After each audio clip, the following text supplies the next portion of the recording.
Welcome to master కి TV. ఈరోజు ప్రధానంగా అన్ని మీడియాలో ట్రోల్ అవుతున్నటువంటి విషయం ఏంటంటే రాజ్ తరుణ్ లావణ్యల ప్రేమ వ్యవహారం గురించి సర్వత్రా మనం చర్చలు వింటూ ఉన్నాం. ఈ క్రమంలో రాజ్ తరుణ్ వరుసకి అత్తైనటువంటి శ్రీమతి శారద గారు ఈరోజు మన స్టూడియోకి వచ్చారు.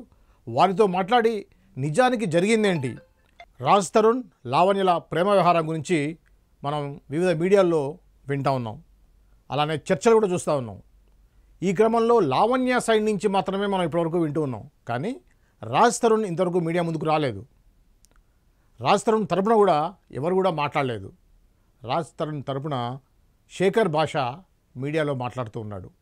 ఈ క్రమంలో రాజ్ తరుణ్ వరుసకు అత్తైనటువంటి శ్రీమతి శారద గారు కేసు గురించి మాట్లాడడానికి మన స్టూడియోకి వచ్చారు. వారితో మాట్లాడి నిజానికి రాజ్ తరుణ్ వెర్షన్ ఏంటి అనేది మనం తెలుసుకునే ప్రయత్నం చేద్దాం. మాస్టర్ కి TV please like share and subscribe master కి టీవీ. చెప్పండి మేడం, ముఖ్యంగా మీకు ఇప్పుడు ఏదైతే జరుగుతుందో రాజ్ తరుణ్ ఇష్యూలో యాక్చువల్గా వాస్తవాలు మీకు కొంత ఇన్ఫర్మేషన్ ఉందని తెలిసింది. యాక్చువల్గా రాజ్ తరుణ్ అమ్మాయికి సంబంధించినటువంటి ఏదైతే ఉందో ఇద్దరు అమ్మాయిలు ఉన్నారు కదా, సో యాక్చువల్గా జరిగింది ఏమిటి, రాజ్ తరుణ్కి పెళ్ళి అయిందా కాలేదా చెప్పండి సార్. పెళ్ళి అయితే యాజ్ ఏ ఫ్రెండ్గా మీరు మాకు ఎప్పటి నుంచో తెలిసినైతే డెఫినెట్గా ఒక మాట అయితే చెప్పేదాన్ని. ఇక ఆయనతో అంటే సార్ అల్లుడు కాబట్టి మా అల్లుడికి తమ్ముడు అల్లుడు ఎక్కువ మాట్లాడలేము ఇంటి విషయం కాబట్టి. మేము కూడా అమ్మాయితో పెళ్ళి అయితే మాకు తెలుస్తుంది సార్. మా హస్బెండ్ ముగ్గురు అన్నదమ్ములకు ఒక్కరితే ఒక అమ్మాయి, ఆఖరి మరిది గారికి, మా వంశానికి ఆ అమ్మాయే. ఆ అమ్మాయిని వాళ్ళ అన్నగారికి ఇచ్చాము. అబ్బాయిని పెళ్లిళ్ళు ఫంక్షన్లో వాటిలో ఎప్పుడైనా వాళ్ళ మదర్ని ఫాదర్ని కూడా మేము మాట్లాడుతుంటాం, ఎందుకంటే వియంకుడు వియపురాలు కదా, ఇక మాట్లాడతాను తప్పదు. ఇక ఆ అమ్మాయి అయితే కనుక ఇప్పుడు అమ్మాయి చేసే ఎలిగేషన్స్ అన్ని రాంగ్ సార్ మా అల్లుడి మీద. అమ్మాయి ఏదో పెళ్ళైపోయింది నాకు కడుపు వచ్చేసింది. ఆ లాయర్ గారు ఎవరైతే ఉన్నారో సార్ ఆయనకు ఒక్కటే అనిల్ సుంకరం వట్టెవర్ ఎవరవని ఆయన లాయరే. ఆయనకు ఒకటే అడుగుతాను, ఈ ఒక్క కేసే దొరికింది ఆయనకి, ఇంత ముచ్చడి చెప్తున్నాడు. పెళ్ళయ్యి పిల్లల్ని కానీ విడాకులు తీసుకునే వాళ్ళు లేరా? ఆ అమ్మాయికి లివింగ్ రిలేషన్ తెలుసు, ఆ అమ్మాయికి అన్ని తెలిసే వచ్చింది. ఈడ పెళ్లి చేసుకుని కడుపు పిల్లల్ని కానీ ఇద్దరు ముగ్గురు కానీ విడాకులు తీసుకొని ఉన్నవాళ్ళు అంత అన్నేళ్ల సంసారం చేసి 20 ఏళ్ళకి విడిపోయిన వాళ్ళు కూడా ఉన్నారు. నీకు లివింగ్ రిలేషన్ అని తెలిసి ఆ అబ్బాయి అసలు పెళ్లి చేసుకోడు సార్. నేను ఒకప్పుడు ఒక సందర్భంలో మా వియపురాలను అడిగితే ఎప్పుడు పప్పన్నం పెడుతున్నారంటే వీఆర్ బ్రాహ్మణ్స్, వదిన గారు ఎప్పుడు పప్పన్నం అంటే ఆవిడ ఒకటే చెప్పారు, నాకు తెలిస్తే తప్పకుండా మిమ్మల్ని పిలుస్తానండి అని. అంటే మా సందర్భాల్లో అంటే ఇప్పుడు బయట అనేది ఏంటంటే 11 years ఒక 11 సంవత్సరాలు ఒక అమ్మాయి అబ్బాయి కలిసి ఉన్నారు కాబట్టి దాన్ని పెళ్లిలాగా కన్సిడర్ చేయొచ్చు. ప్లస్ అమ్మాయి అన్యాయం అవుతుంది అనేది అమ్మాయి తెలిసి వచ్చింది సార్. తెలియకుండా రావడానికి అమ్మాయి ఏమన్నా నేను చిన్న పిల్లని చాక్లెట్ ఇస్తా అని చెప్పడానికి సార్. అమ్మాయి చిన్నపిల్ల, అమ్మాయికి తెలియదా? అమ్మాయికి అన్ని తెలుసు sir. Something expecting something, direct గా నాకు ఇది కావాలని అడిగితే అయిపోతుంది తప్ప ఏదో టీవీ మొబైల్ అంటే కెమెరాలు దొరికాయి, టీవీ ఛానల్స్ దొరికారని చెప్పి తను ఎక్కడా మాట్లాడలేదు. అబ్బాయి ఎందుకు మాట్లాడాలా? అవసరం లేదు మాట్లాడేది. ఇద్దరు ఒక అంగీకారం మీద ఒక ఒప్పందం మీదనే లివింగ్ రిలేషన్ స్టార్ట్ చేసుకున్నారు.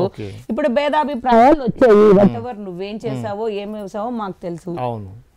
సో నువ్వు అబ్బాయి వద్దనుకున్నావు, నాకు కావాలి అనుకున్నప్పుడు ఇంత మొత్తం వదిలేపలేదు. ఒక సింపుల్ గా ఒక మగాడి ఈగో చెప్తాను సార్, మగాళ్ళకు ఉన్న ఈగో. మనం ఏదన్నా ఇంట్లో వైఫ్ అండ్ హస్బెండ్ పరంగా జరిగిన భార్య భర్తని తక్కువగా ఒక మాట అన్నా భర్త నువ్వెంత అనేటట్టే ఉంటాడు. 100 మంది చెప్తారు సార్ సమాజం మారింది, ఆడవాళ్ళు మగవాళ్ళు ఈక్వల్, అది ఇది అని. It's not equal sir. ఇప్పటికీ ఈక్వల్ కాదు, అది మనము చెప్పుకోవడానికే ఉంటది. ఆడది గడప దాటి రాగానే మాట తరిక మారిపోతుంది. ఇప్పుడు తన అంత మాట్లాడినా తన బ్లేమ్ అవుతుంది, తనకు అర్థం కావట్లేదు అప్పలకి. మా అల్లుడికి అయితే పెళ్లి కాలేదు, పెళ్లి చేసుకోనని అబ్బాయి ఎప్పుడో చెప్పేశాడు, మా అందరికి తెలుసు. కామన్, ఇప్పుడు ఎక్కువ మాట్లాడితే కామన్ అంటారు సార్. అంటే ఇప్పుడు రాజ్ తరుణ్ కి అమ్మాయితో రిలేషన్ అనే విషయం మీ ఫ్యామిలీ మెంబర్స్ తెలుసు, మా అందరికి ఎప్పుడో తెలుసు. అది మాకు వాళ్ళ పేరెంట్స్, అమ్మాయి వాళ్ళ పేరెంట్స్ కూడా వీళ్ళ ఇంటికి రావడం, ఫంక్షన్స్ రావడం జరిగినాయి కాబట్టి ఒక ఫ్యామిలీ అనేది వాళ్ళ ఫీలింగ్. మామూలుగా నాకు కనపడితే మేము కొడతాం, మాకు అంత కోపం వస్తుంది. అబ్బాయి ఖర్చులకో 20,000 30,000 ఈ అమ్మాయికి ఇస్తాడు, ఇంటికి 10,000 పంపిస్తుంది. నువ్వు పప్పిలాడికి సరిపోతాయి వాళ్ళకి, పేరెంట్స్ పెద్దవాళ్ళండి. మా ఏజ్ వాళ్ళకే వచ్చేస్తాయి ఆటోమేటిక్ గా. ఏజ్ అవుతుందో షుగర్ బీపీ వస్తాయి. మెడిసిన్స్ కే ఇవాళ రేపు 5,000 ఖర్చు అయిపోతున్నాయి. సరే అంత సొంత ఇల్లు కట్టుకున్నావు, అత్త మామ ఉన్నదే ఒక కొడుకు, మరి ఉప్పల్లో రెంట్ ఇక్కడ రెంట్కి ఉప్పల్లో ఉంటున్నారు రెంట్కి. మరి నువ్వేమో దర్జాగా లివింగ్ రిలేషన్ అని నీ అమ్మ అయ్యాక పెడుతున్నావు శుభ్రంగా. సారీ, మీ అమ్మ నాన్నకి శుభ్రంగా పెడుతున్నావు. వాళ్ళు వస్తున్నారు పోతున్నారు, అల్లుడికి నేను పెట్టినా అది నువ్వు ఎంతైతే పెట్టావు అంతకు డబల్ సంపాదించి తిన్నావు. ఆ పిల్లడి దగ్గర నుంచి పెట్టింది రూపాయి అయితే తిన్నది 50 రూపాయలు. బ్యాలెన్సింగ్, మా అల్లుడు బ్యాలెన్సింగ్ ఎక్కువ ఇచ్చాడు. ఆ అమ్మాయి చెప్పడం ఏంటంటే మీడియాలో, నాకు నేను కుక్కలను కూడా చాలా ప్రేమగా చూస్తా ఉంటుంది. మరి కుక్కల్ని అలాంటిది అత్త మామని చూడట్లేదు అంటారా? చూడదు. ఆమె కుక్కలు ఇష్టం, మనుషులు ఇష్టం లేదు. కుక్కలతోనే సంసారం చేస్తారు. అమ్మాయి అత్త మామలతో చేయదు. నిజంగా పెళ్ళయింది సార్, బ్రాహ్మణుల సాంప్రదాయం ప్రకారం పెళ్ళైతే తాళిబొట్టు, నల్ల పూసలు, మట్టెలు ఉంటాయి, పూజలు పునస్కారాలు ఉంటాయి. ఎప్పుడో ఎక్కడో నేను సపోజ్ మీరు మీ ఇంట్లో ఉండి మీ ఇంట్లో పూజ చేస్తుంటే మీ పక్కన కూర్చొని మీ ఇద్దరం ఫోటో దిగి మీ ఇద్దరం కలిసి పూజ చేసుకుంటుంటే ఏ రోజు మాకు పూజ పునస్కారాలు కూడా తెలియదు. మాకున్న ఇప్పుడు స్టార్ట్ అయ్యే నోములు వ్రతాలు కూడా ఆమె ఎన్ని వ్రతాలు ఎన్ని నోములు చేసిందో చెప్పమనండి. బ్రాహ్మణ సాంప్రదాయం ప్రకారం నువ్వు నిజంగా అంత పెళ్లి చేసుకున్న దానివైతే మా సాంప్రదాయంలోకి వచ్చేయాలా నువ్వు. మాకు మా సాంప్రదాయంలోకి వస్తే మాకు తెలియకుండా ఏం రాలేదు. ఆ పిల్ల ఏంటంటే సంథింగ్ తను ఏదో ఎక్స్పెక్ట్ చేసి ఏదో చేయాలనుకుంటుంది. అది అమ్మాయిని మేము తీసుకునేదే లేదు. వాళ్ళ పేరెంట్స్ కూడా ఇప్పుడు రిలేషన్ లో ఉన్న విడిపోకూడదు విడిపోతున్నారు సార్ పిల్లల్ని. కానీ ఇంటర్కి వచ్చిన పిల్లలు, ఇంటర్కి వచ్చిన డిగ్రీకి వచ్చిన పిల్లలు తల్లిదండ్రులు విడిపోతున్నారు. నువ్వు అంత రాద్ధాంతం చేసేది. నిజంగా నీకు రాస్తారు కావాలి అనుకుంటే నువ్వు లోపల నీ పేరెంట్స్ ని పిలిచి వాళ్ళ పేరెంట్స్ ని పిలిచి నువ్వు లోపల మాట్లాడుకుంటావు. నువ్వేదో కేసులో ఇరుక్కున్నావు, వెళ్ళావు, రాలేదంటే సార్ ఒక ప్రొఫెషన్కి వచ్చాక సింపుల్ గా చెప్తాను సార్, పెళ్ళాన్ని తప్పు చేసి మా మొగుడు ఒక పొజిషన్ లో ఉంటే ఇంపాక్ట్ పడుతుంది. ఆటోమేటిక్ గా ఒక 2-3 ఛాన్సులు ఇస్తాడు. 4వ ఛాన్స్కి వద్దమ్మా, రేపొద్దున్న నా పిల్లలకి సంపాదించి పెట్టాలంటే నీకు ఇంత ఇస్తాను, నీ పిల్లల్ని నేను చూస్తాను, నువ్వు వెళ్ళిపో అంటారు. మ్యూచువల్ అండర్స్టాండింగ్ లో విడిపోతారు హ్యాపీగా. ఆయన పిల్లల్ని చూసుకుంటాడు, పెళ్ళానికి ఇవ్వాల్సింది ఇస్తారు. అలా చాలా మంది ఉన్నారు సార్, నాకు తెలిసిన నా ఫ్రెండ్సే ఉన్నారు సార్, హ్యాపీగా ఉంటున్నారు. అలాంటిది నువ్వెంత ఏదో వాగుతుంది, కెమెరా ఉంది కదా అని వాగనే ఎంత వాగినా వాగి పోలీసు వాళ్ళు ఉన్నారు, అబ్బాయి చేయాల్సింది చేస్తున్నారు. ఇప్పుడు వేరే ఆయన వచ్చారు మధ్యలో, కరాటే కళ్యాణి గారు, ఆవిడకేమి పాపం సినిమాలు ఏమి లేనట్టున్నాయి, ఏదైనా ఉంటే మైక్ దొరికితే మాట్లాడతారు కదా, ఆవిడకి అంత నోరు ఉంది కాబట్టి వీటి మీద వదిలేసి ఎడ్యుకేషన్ లో పిల్లలు అన్యాయం అయిపోతున్నారు. చిన్న చిన్న పిల్లల ఇష్యూస్ చాలా ఈ మధ్య చాలా జరుగుతున్నాయి. దాని మీద డైవర్ట్ అవ్వమనండి. ఇలా ఏమైపోతుందంటే అదొక కొలిక్ వచ్చేసి ఇంత రచ్చ అయిందా, అమ్మాయి రచ్చ చేస్తుంది. మీరు గుర్తు పెట్టుకోండి, అల్లుడు గారు బయటకి ఎక్కడికి రావట్లేదు, మాట్లాడలేదు, ఈమె రచ్చ చేసుకుంటుంది. సో ఇదంతా ట్రాష్. ఆ పిల్లలు ఆమె ఎంత మాట్లాడుకున్నా మేము పట్టించుకోవట్లేదు. దేవుడు 2 చెవులు ఇచ్చాడు, సో మేము అదే చేస్తున్నాం. ఆమె ఎంతన్నా అరుచుకోనండి, ఆమెను యాక్సెప్ట్ చేసేదే లేదు. అంటే మీరు అడిగారు కాబట్టి నాకు అల్లుడు గారు అది విలువ ఇవ్వాల్సిందే. మేము ది ఎండ్ వరకు కూతురు తెచ్చుకున్నాక మేము అలా అని తప్పుల్ని, మీకు తెలుసు నేను తప్పునైతే బేర్ చేయను సార్. నేను స్టూడెంట్స్ నాకు అందరు ఒకటే, నా కాలేజీలో తప్పు జరిగినా నేను వదలను. అలాంటిది ఇంట్లో తప్పు జరిగితే కూడా మేము మాట్లాడతాం. మేడం ఒక క్లారిటీ మేడం, ఇప్పుడు రాజ్ తరుణ్ మీకు అల్లుడు వరుస అవుతారు కదా, అది ఎలా అల్లుడు అంటే చాలా మంది అంటే అల్లుడు అంటే సార్ చెప్తున్నాను కదా, మా హస్బెండ్ వాళ్ళు 3 అన్నదమ్ములు, మా మామగారు వాళ్ళు 3 అన్నదమ్ములు. మా మామగారి సొంత తమ్ముడికి కొడుకు కూతురు మా వాళ్ళ అన్నకి ఇచ్చాము. అన్న అంటే అక్కడ కూడా బాబాయ్ సొంత అన్నదమ్ముల పిల్లలకి ఇచ్చాము. మా అల్లుడు గారు ఈ అబ్బాయి క్లోజ్ అన్నమాట, అన్నదమ్ముల పిల్లలు.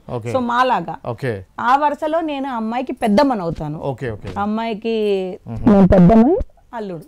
సో ఆటోమేటిక్ గా అల్లుడు. ఇంటికి మా అన్నదమ్ములు అంటే మా హస్బెండ్ వాళ్ళ 3 అన్నదమ్ములకి ఒక్కరితే కూతురు ఈ పిల్ల. సో మాకున్నది ఒక్కరితే ఆడపిల్ల. ఆడపిల్ల మీదకి ఇప్పుడు అల్లుడికి వస్తుంది అని అంటే వంశం ఒకటే కదా సార్. అవును, కరెక్ట్ కదా. మా దగ్గర వంశాలు ఉంటాయి, ఆ వంశంలో ఆ పిల్లకి వచ్చినట్టే. ఇంత నిజంగా ఉండుంటే నా కూతురు మరదలు అంటూ, నా కూతురు పెద్దది, ఆ పిల్ల చిల్ల, వదినా మరదలు అనుకుంటారు కదా. అవునవును, ఇంటికి ఫంక్షన్లకు పిలుస్తారు కదా, మరి వాళ్ళ తాతగారు పోయినప్పుడు అమ్మాయి ఎందుకు రాలేదు? ఇంట్లో వాళ్ళ తాతగారు రాస్తారు, సొంత తాతగారు. అబ్బాయి పాపం ఎక్కడున్నా కరోనా టైంలో ఎటున్నా ఆక్సిజన్ అవి పంపించాడు. ఇంకా ఆ టైంలో పాపం పెద్ద ఆయన కదా చనిపోయారు, ఎందుకు రాలే? నీకు బాధ్యత లేదా? కోడలివి కదా, మరి దగ్గరుండి సాంప్రదాయం ప్రకారం రావాలిగా. కరోనా వస్తే ఏంటి, ఇంకా వస్తే ఏంటి, సాంప్రదాయం ప్రకారం ఏది చేయకుండా మేము భార్యాభర్తలు మేము అది ఇది అంటే ఇక్కడికి వచ్చినప్పుడు ఇదే ఫైనల్ గా ఉంటారు. రాజ్ తరుణ్ ఆ అమ్మాయికి మధ్యలో రిలేషన్ ఎలా ఉంది, ఎలా ఉండబోతుంది? కొత్తగా ఏముంటది సార్, ఇంకా చేయక ఏముండదు, అది అందరికీ తెలిసింది, ఏముండదు. అంతేనా? ఒకవేళ ఉండి చూసుకున్నా ఈ ప్రెషర్ మీద వచ్చిన తర్వాత మళ్ళీ అది విడిపోతుంది సార్. అది మాత్రం కరెక్ట్ అండి, అది ఉండదు. ఇప్పుడు పగిలిపోయిన గ్లాస్ ని మనం ఏదైనా అంటిస్తాం, ఆ టేప్ ఊడిపోతే వాడు వద్దు కావాలంటాను. అబ్బాయి అయితే ఇంకా తీసుకోడు సార్, బట్ అబ్బాయి అయితే ఇంకా తీసుకోడు. మేబీ నిజంగా అబ్బాయి చేసుకుంటానంటే ఈసారి పెళ్ళే చేసుకుంటాడేమో తప్ప ఇలా చేయడు. అబ్బాయి వద్దని చెప్పేశాడు డైరెక్ట్గా, ఇంట్లో కూర్చొని మాట్లాడినప్పుడే పెళ్లి చేసుకోడమ్మా పెళ్లి చేసుకోడు. పోన్లే నా కూతురు కొడుకుని కంది బాబాయి, లాస్ట్ మంత్ కూడా వెళ్ళాడు అబ్బాయి కొడుకుని చూసి, అంటే కొడుకే అవుతాడు కదా బాబాయి కదా, అన్న కొడుకు చూసుకున్నాడు. నిజంగా చెప్పాలంటే ఆ అమ్మాయి వెళ్ళిపోయాక వీళ్ళ అమ్మ నాన్న ఇప్పుడు హ్యాపీగా ఉన్నారు, ఇప్పుడు హ్యాపీగా ఉన్నారు సార్. అమ్మాయి ఇప్పుడు వెళ్ళిపోయింది కదా, వెళ్ళిపోయాక ఇప్పుడు హ్యాపీగా ఉన్నారు. మాకు తెలుసు వాళ్ళు ఏ విధంగా హ్యాపీగా ఉన్నారో. ఇప్పుడు నా అత్తగారు ఉంది, నేను నా అత్తగారిని ఉంచుకున్నా, నేను ఎలా గంటేస్తాను కోడల్ని? మరి నువ్వు ఆ కోడలు కొడుకు కుక్కల కింద వాల్యూ నీకు అత్తమావకు లేదంటే నువ్వు ఎంత పెద్ద గ్రేట్ కోడలవో బాగా అర్థమైంది. నీకు రాజ్ తరుణ్ కావాలో నువ్వు మా ఇంటికి రావాలా. చూశారు కదండి, ఇది శ్రీమతి శారదా గారు రాజ్ తరుణ్ వెర్షన్ ఎలా ఉంది అనేది చెప్పారు. అంటే ఈమె చెప్పిన దాని ప్రకారం చూస్తే ఎట్టి పరిస్థితుల్లో కూడా రాజ్ తరుణ్ లావణ్యని పెళ్లి చేసుకునే అవకాశాలు లేవు. కానీ లావణ్య తరపునటువంటి లాయర్ ఎవరైతే ఉన్నారో ఆయన సుంకర దిలీప్ గారు ఖచ్చితంగా ఆమెను ఏలుకోవాలి అన్నట్టుగా మాట్లాడుతూ ఉన్నారు. ఈ క్రమంలో శారద గారు చెప్పేది ఏంటంటే పెళ్ళైన భార్యాభర్తలే విడిపోతున్న ఈ క్రమంలో పెళ్ళయి పిల్లలుండి ఒక 20 సంవత్సరాలు 30 సంవత్సరాలు కాపురం చేసినటువంటి వాళ్ళే విడిపోతూ ఉన్నారు లీగల్గా. అలాంటిది 11 సంవత్సరాలు ఏదైతే రిలేషన్షిప్లో ఉన్నారో వీళ్ళు విడిపోవడంలో తప్పేంటి అంటున్నారు శారదా గారు. సో చూద్దాం ఇది ముందు ఎటువంటి పరిణామాలకు దారితీస్తుందో అనేది మనం ముందు చూడాల్సిందే. ఇలాంటి తాజా ఇన్ఫర్మేషన్ కోసం చూస్తూనే ఉండండి Master Key TV. Master Key TV, please like, share and subscribe Master Key TV.